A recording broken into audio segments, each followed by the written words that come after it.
E se a União Soviética nunca tivesse existido? Imagine um século XX sem a sombra da foice e do martelo, sem Lenin, sem Stalin, sem a promessa e ameaça de um Império Vermelho. O que aconteceria com as ruas geladas de Moscou, com as trincheiras da Europa, com cada respiração de um mundo que temeu a Guerra Fria antes mesmo de nascer? Feche os olhos por um instante. E se a Revolução de 1917 fosse apenas uma faísca apagada pelo vento? Quem governaria a Rússia? Quem deteria o avanço de Hitler? Quem ergueria o Muro de Berlim se jamais houvesse tijolos para erguer? A história que conhecemos é apenas um fio frágil. Puxe-o e tudo se desfaz. Se você também deseja explorar os segredos do IC, inscreva-se agora no canal. Aqui, cada vídeo é uma viagem ao universo paralelo da história, onde nada é impossível. Na realidade, a União Soviética nasceu de um império em colapso. O czar Nicolau II, enfraquecido por guerras e crises internas, viu seu trono desmoronar sob o peso da fome e da raiva popular. Em 1917, a Revolução de Fevereiro abriu as portas para um governo provisório frágil. E no outono do mesmo ano, os bolcheviques de Lenin transformaram essa brecha em uma maré de sangue e ideologia. Dessa tempestade surgiu um novo mundo, um Estado baseado em igualdade prometida e poder absoluto. Um farol para alguns, um pesadelo para outros. Da Revolução Russa até a corrida espacial, a União Soviética moldou o século. Guerras, alianças, medos nucleares, tudo pulsava ao ritmo de Moscou. Mas e se tudo tivesse sido diferente? Tensão. Um império que nunca nasceu. Sem a Revolução, o Império Russo poderia ter seguido outro caminho. Um czar reformista, um governo liberal. Ou o país teria mergulhado em anarquia, abrindo espaço para potências estrangeiras. Pense nas consequências. Sem a URSS, a Alemanha nazista encontraria um leste europeu fragmentado. A Segunda Guerra mudaria de rosto, talvez mais curta, talvez muito mais cruel. Quem enfrentaria Hitler em Stalingrado se Stalingrado nunca existisse? Cada pergunta é uma ferida aberta. Cada hipótese, um abismo. Sem o colosso soviético, o século XX se tornaria um jogo brutal de caça. França e Reino Unido perderiam a corrida imperial.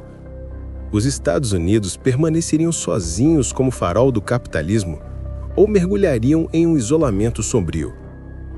Imagine a China sem a inspiração comunista, o Vietnã sem apoio vermelho, a Guerra Fria evaporada antes de nascer. Mas cuidado, um mundo sem a URSS não é um mundo em paz, é um tabuleiro onde novas feras se soltam. A ausência da União Soviética não traria apenas silêncios, ela criaria um século de barulho ensurdecedor, um planeta sem equilíbrio, onde cada superpotência tentaria morder um pedaço maior do caos. Sem um medo nuclear como freio, talvez a guerra total viesse mais cedo. E o que dizer dos povos que acreditaram no sonho socialista? Seriam esquecidos ou forçados a reinventar suas lutas? Este é apenas o primeiro passo em um caminho sombrio. Um mundo sem a União Soviética é um labirinto de possibilidades. Mas as perguntas mal começaram. Porque a verdadeira questão é: quem preencheria o vácuo deixado pelo Império Vermelho? E que preço a humanidade pagaria por essa ausência?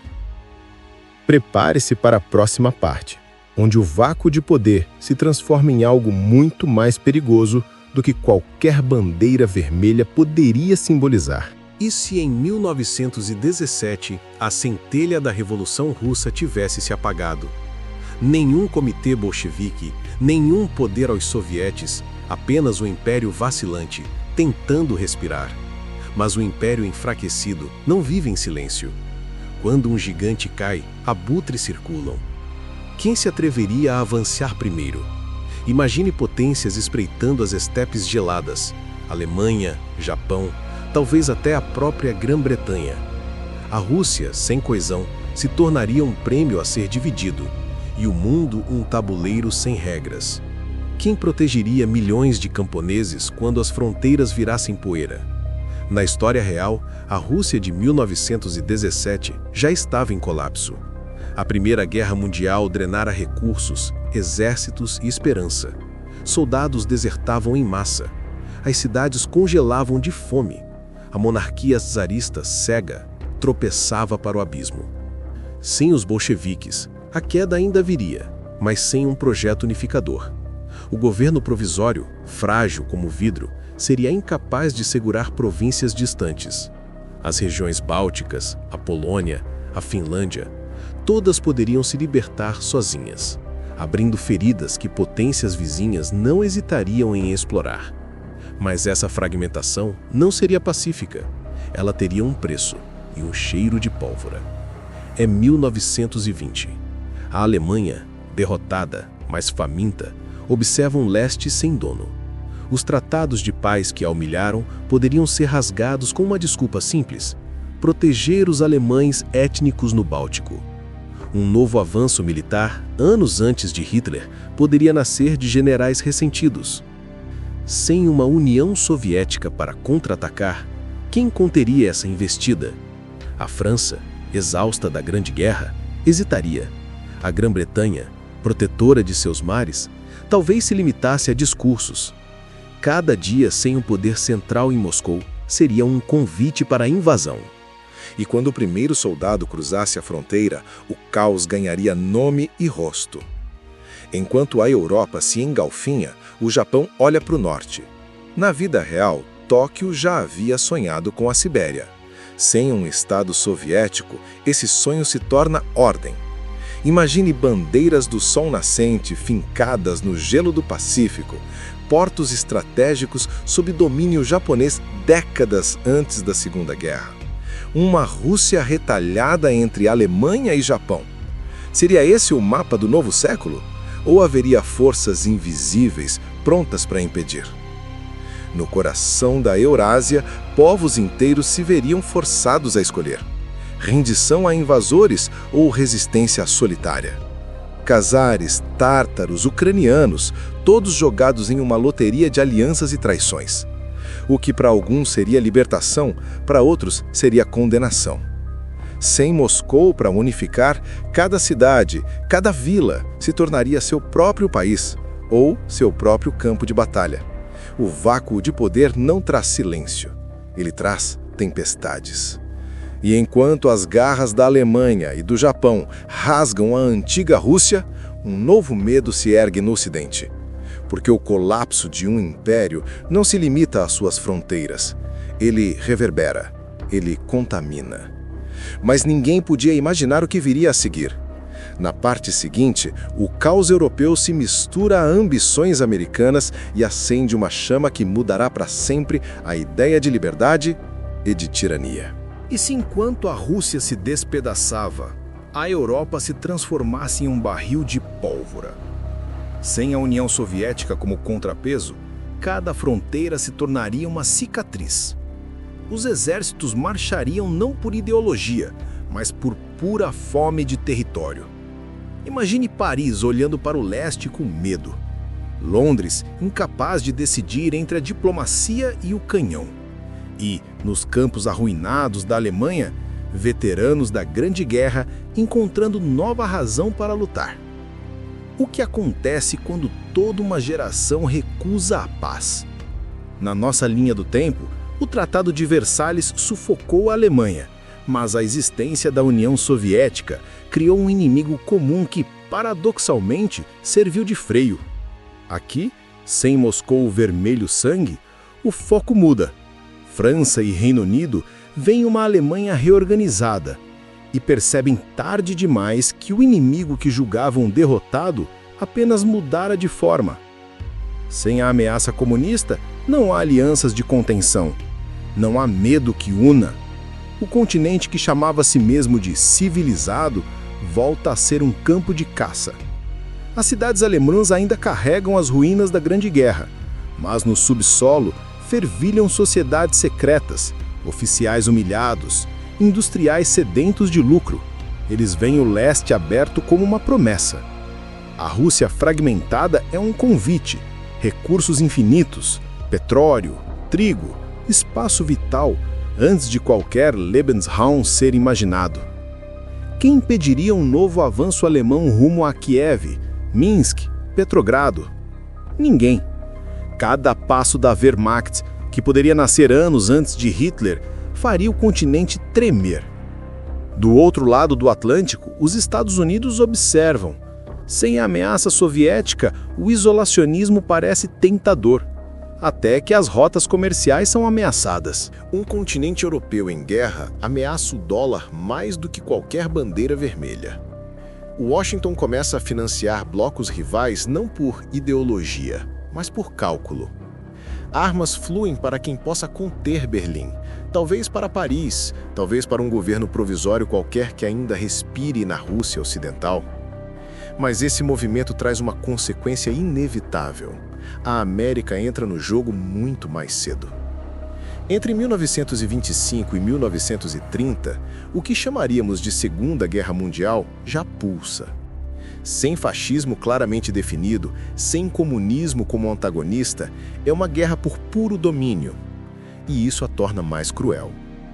Bombardeios de cidades civis, fome orquestrada, fronteiras que mudam a cada estação.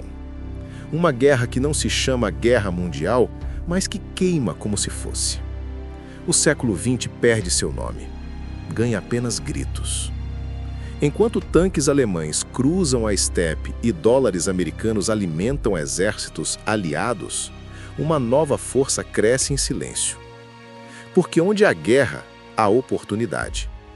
E ninguém imagina que, neste universo sem União Soviética, a próxima grande potência não usará bandeiras antigas. Ela nascerá no Pacífico, longe dos olhos europeus. Na próxima parte, o Japão transforma a ausência soviética em sua maior arma, acendendo uma conflagração que fará o mundo duvidar do próprio Sol. E se, enquanto a Europa se dilacera, o Japão enxergasse um caminho aberto até o coração da Ásia? Sem a União Soviética para proteger a Sibéria, o gelo se transforma em convite. Quem impediria Tóquio de estender suas garras até Vladivostok, até o Ártico? O silêncio do leste é apenas aparente. Por trás dele, um rugido cresce. Um rugido que fará o Pacífico inteiro estremecer. Historicamente, o Japão da década de 1920 já respirava ambições imperiais. Invadir a Manchúria em 1931, desafiar a potências ocidentais, sonhar em dominar a Ásia. Mas, na linha do tempo real, encontrou uma União Soviética vigilante, uma muralha de aço e gelo. Aqui, essa muralha nunca existiu. O extremo oriente russo desprotegido é um banquete. Portos estratégicos, minas de carvão, rios navegáveis, tudo ao alcance das frotas nipônicas. Cada passo japonês seria dado sem resistência. Cada vitória, um prenúncio de algo maior. Enquanto Berlim avança no oeste da Rússia, Tóquio envia navios carregados de soldados e bandeiras com o sol nascente. Cidades costeiras caem em dias. As antigas rotas da Transiberiana se tornam linhas de suprimento para o novo império. Mas o Japão não se contenta com gelo e taiga. Olha para a China, para as Filipinas, para cada ilha que possa alimentar sua máquina de guerra. Os Estados Unidos, antes confortáveis em seu oceano protetor, percebem tarde demais. Quem deterá um império que não teme ninguém? Washington entende que uma Europa em guerra e uma Ásia sob o sol japonês ameaçam seu próprio destino. Mas sem a URSS para dividir o fardo, cada decisão americana é um salto no escuro. Imagine estrategistas debatendo em salas fechadas. Intervir agora ou esperar? Ajudar europeus fragmentados ou atacar diretamente as frotas japonesas? Cada hesitação fortalece Tóquio. Cada demora dá ao Japão mais portos, mais recursos, mais confiança. Por volta de 1932, o Pacífico já não pertence aos Estados Unidos. Navios de guerra japoneses patrulham rotas próximas ao Havaí. Mercadores americanos temem desaparecer em mares protegidos pelo sol nascente. O Japão controla não só territórios, mas também o ritmo da economia mundial. Um império que se estende do Ártico ao Sudeste Asiático, tudo sem enfrentar um rival à altura. A noite cai sobre o oceano, mas o sol do Japão não se põe. Enquanto a bandeira nipônica se espalha como fogo, a Europa sangra e os Estados Unidos vacilam. Mas as engrenagens da história nunca param. O que acontece quando duas potências ambiciosas, uma americana, outra japonesa, percebem que só uma pode governar o Pacífico? A seguir, você vai ver que o primeiro choque direto entre essas forças mudará para sempre o conceito de guerra e de sobrevivência. E se o oceano, antes visto como barreira, se tornasse o campo de batalha decisivo? Com a Europa em guerra e a Ásia sob domínio japonês, os Estados Unidos não podem mais se esconder atrás de suas ondas. Cada ilha se converte em peça de xadrez. Cada rota marítima é um fio de vida ou de morte. O Japão sabe disso. Washington também. O choque é inevitável. Historicamente, a ascensão japonesa encontrou a resistência soviética na Manchúria e a vigilância americana no Pacífico. Mas neste universo, sem a União Soviética, o Japão cresce sem freios. Possui vastas reservas da Sibéria, controle de rotas estratégicas e uma frota naval quase imbatível. Os Estados Unidos, que antes se prepararam lentamente, agora são forçados a agir cedo, não por heroísmo, mas por sobrevivência econômica. O petróleo do Oriente Médio e as rotas de comércio da Índia ao Alasca estão em risco. O Pacífico deixa de ser um oceano, torna-se um campo minado. Imagine os portos da Califórnia em 1935. Rumores de submarinos inimigos, luzes apagadas para evitar ataques noturnos, famílias guardando mantimentos, crianças aprendendo rotas de evacuação. A imprensa americana fala de guerra iminente, mas ninguém sabe quando o primeiro disparo virá. O Japão avança de forma calculada, tomando ilhas sem disparar um tiro, usando diplomacia quando convém, intimidação quando necessário. Cada semana de espera é um convite ao desastre. O estopim chega em uma noite de verão. Um comboio americano, levando suprimentos a aliados europeus, é interceptado perto de Guam. Ninguém admite culpa, mas um torpedo explode. Navios afundam. Vidas se perdem. O Japão nega. Acusa piratas. Washington não acredita. A guerra, antes um sussurro, se torna grito. Em 1936, o primeiro grande confronto naval acontece. Não há Pearl Harbor, mas uma série de choques brutais em mar aberto. O Japão usa submarinos e porta-aviões com precisão mortal. Os Estados Unidos respondem com tecnologia emergente, aviões de longo alcance, coragem desesperada. As águas do Pacífico se tingem de vermelho. Nenhum lado conquista vitória total, mas o mundo inteiro percebe. O século XX agora pertence a esta guerra. Enquanto os mares queimam, a Europa assiste, impotente, ao duelo entre duas potências que podem decidir o destino global. E no coração da velha Rússia fragmentada, movimentos silenciosos começam a se reorganizar. Porque, mesmo em ruínas, uma terra tão vasta não permanece vazia para sempre. Das cinzas de um império esquecido, algo inesperado renasce.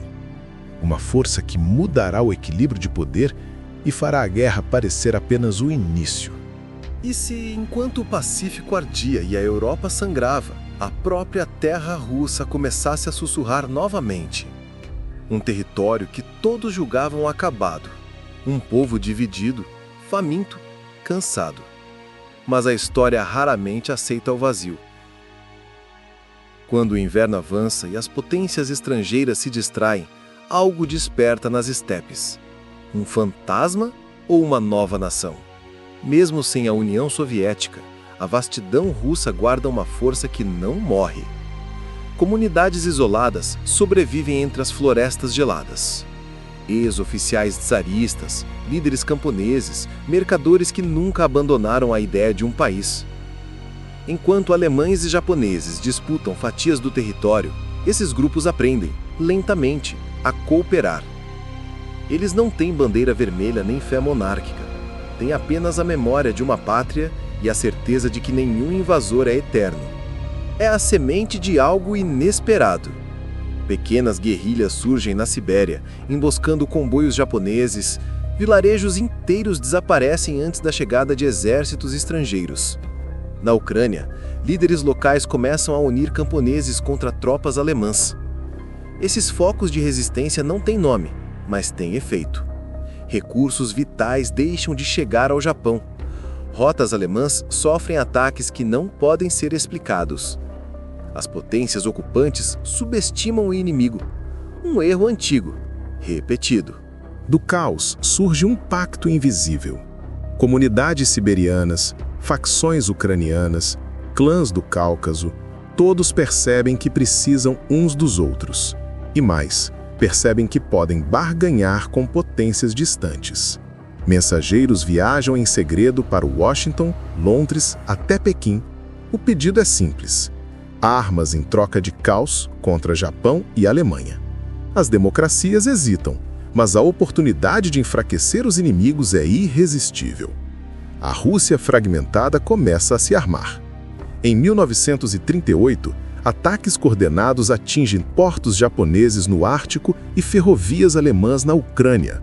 As bandeiras dos invasores tremulam em chamas. Não há um único líder, mas uma mensagem clara. A terra que todos julgavam morta se recusa a ser enterrada. Jornais de Londres a Nova York falam de insurgentes do norte. O fantasma ganha nome: a Alvorada de Gelo. Enquanto a resistência cresce, um novo medo surge. E se essa alvorada não se limitar a expulsar invasores? E se, das cinzas, nascer algo ainda mais poderoso e imprevisível? O movimento que começou como faísca ameaça transformar-se em um império renovado capaz de redefinir a guerra e a própria ideia de liberdade. E se a Alvorada de Gelo deixasse de ser apenas um movimento de guerrilha? E se, das florestas congeladas e das estepes intermináveis, surgisse um novo império? Que não carrega a foice e o martelo, nem a coroa dos czares, mas algo completamente diferente. Algo que o mundo jamais previu. As potências acreditavam enfrentar bandos de camponeses. Mas o que se forma agora é um Estado. E um Estado sonha mais alto do que a própria sobrevivência. Enquanto Alemanha e Japão travam guerras em 2 continentes e os Estados Unidos se dividem entre Pacífico e Atlântico, a Alvorada de Gelo amadurece. Líderes de etnias diversas, ucranianos, tártaros, povos siberianos, percebem que a única chance de existência é a união. Não uma federação ideológica como a antiga URSS, mas uma confederação pragmática, militar. Eles criam um conselho em Novosibirsk, uma cidade que resistiu escondida. Sem discursos inflamados, apenas promessas: expulsar invasores, controlar recursos, reerguer a pátria. Armas ocidentais e conhecimento local transformam a guerrilha em exército. Trens blindados cortam a taiga. Fábricas subterrâneas produzem munição dia e noite. Os invasores sentem o impacto. Postos alemães na Ucrânia são obliterados em ataques relâmpago. Convois japoneses desaparecem no gelo. Relatórios chegam a Berlim e Tóquio. Não estamos mais lidando com rebeldes, mas com um exército organizado. As potências percebem tarde demais. Em segredo, emissários da Alvorada enviam mensagens aos Estados Unidos e ao Reino Unido. Querem derrotar Japão e Alemanha? Ajudem-nos. Washington hesita, mas a vantagem é tentadora. Armas, aviões e tecnologia cruzam o Ártico em silêncio. Um pacto não oficial nasce, uma aliança que ninguém admitirá em público. A nova força russa se fortalece com apoio ocidental, mas sem se curvar a ninguém. Ela não é satélite, ela é o próprio centro de gravidade. No inverno de 1939, colunas da Alvorada avançam para retomar Moscou, agora uma cidade fantasma controlada por generais alemães. Neve tingida de vermelho, combates casa a casa. Quando a bandeira da Alvorada é erguida no Kremlin destruído, o mundo inteiro estremece. Os jornais não encontram palavras. A Rússia está de volta, não czarista, não soviética. Algo novo. Algo inquietante. O Ocidente aplaude a derrota dos invasores, mas teme o que nasce. Quem lidera essa nova Rússia? Qual é a sua ideologia, se é que existe uma? Ela aceitará limites ou buscará vingança? O planeta encara um poder que não deve nada a ninguém. Um império renascido que pode redefinir para sempre o que significa guerra, paz e humanidade. E se no fim de toda essa tormenta, a nova Rússia não fosse um simples renascimento, mas o prenúncio de uma era que o mundo não ousava imaginar? Um império que não se curva a ideologias antigas, que não carrega a cruz do czar nem a foice dos bolcheviques, mas que aprende com cada invasão, cada traição. As potências que o ajudaram agora o temem.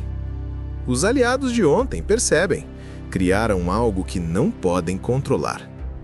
Quando Berlim e Tóquio finalmente se retiram, o planeta espera uma paz frágil. Mas a alvorada de gelo não devolve territórios. Ela consolida fronteiras, expande influência. Sibéria, Cáucaso, Ucrânia, tudo sob um único conselho militar que governa com punho de ferro e pragmatismo gelado. Não há parlamento, não há partidos, há apenas um objetivo declarado. Jamais seremos colônia de ninguém. Londres e Washington enviam delegações. Tratados são oferecidos, promessas de comércio e tecnologia. Mas cada embaixador volta com a mesma sensação. Esta nova Rússia não precisa de ninguém. Bases militares secretas surgem nos Urais. Projetos de armamento avançado, frutos da ajuda ocidental, agora são aperfeiçoados para fins próprios. A pergunta que ecoa em capitais distantes é inevitável. Será que alimentamos um dragão? Diferente da União Soviética, não há propaganda global. Não há discurso de libertação ou revolução. Há apenas silêncio e poder. E esse silêncio é mais assustador do que qualquer manifesto. Porque ninguém sabe o que eles desejam. E quando não se conhece o desejo de um império, qualquer movimento pode ser o último. Em 1942, enquanto Estados Unidos e Japão ainda medem forças no Pacífico, a alvorada de gelo anuncia ao planeta: defenderemos nossas fronteiras em qualquer parte do mundo. Não é um convite, é um aviso. Navios de guerra russos reaparecem no Ártico, aviões de longo alcance cruzam o Alasca. As chancelarias ocidentais compreendem. O equilíbrio de poder mudou para sempre. Um século sem a União Soviética não trouxe paz, trouxe um tipo diferente de medo. Sem ideologias claras, o mundo encara um império que não explica seus passos, que não pede alianças nem perdão. Talvez a história não precise de bandeiras vermelhas para repetir seus ciclos. Talvez a verdadeira lição seja que nenhum vazio permanece vazio. Quando um poder cai, outro sempre se ergue, mais frio, mais imprevisível. E você? O que teme mais? Um inimigo declarado ou um silêncio que esconde intenções insondáveis? Se essa viagem por um universo alternativo despertou sua imaginação, inscreva-se no canal e continue explorando cada e se que a história ousa nos oferecer. Porque as perguntas não acabam aqui. E o próximo mundo paralelo pode estar a um sopro de distância.